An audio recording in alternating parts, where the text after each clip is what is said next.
Arkistonäkymän kautta löydät kaikki Apixin kautta vastaanotetut ja lähetetyt laskut. Arkisto löytyy laskumapin yläpalkista.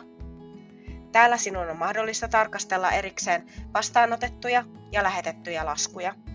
Nämä kaksi arkistoa ovat ulkonäöltään ja toiminnoiltaan samankaltaiset keskenään.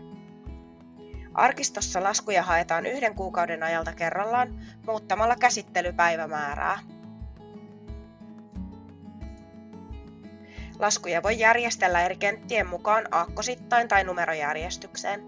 Jokaisen sarakkeen otsikkoa klikkaamalla voi hakea laskuja esimerkiksi lähettäjän nimellä tai laskunumerolla. Laskuista näkee myös tarkempaa infoa painamalla infokohdasta pluspainiketta. Laskun kuvan saa auki klikkaamalla laskun kuvaikonia.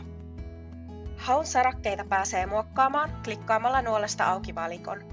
Täältä voit valita, mitä sarakkeita omaan hakuun tarvitset ja kuinka monta hakutulosta haluat sivulla näytettävän. Lähetetyt arkiston kautta on mahdollista poistaa duplikaattitarkistus yksittäisiltä laskuilta. Duplikaattitarkistus estää saman laskun lähetyksen useampaan kertaan. Saat sen poistettua laskulta avaamalla laskun lisätiedot pluspainikkeesta. Paina sitten Poista duplikaattitarkastus -painiketta.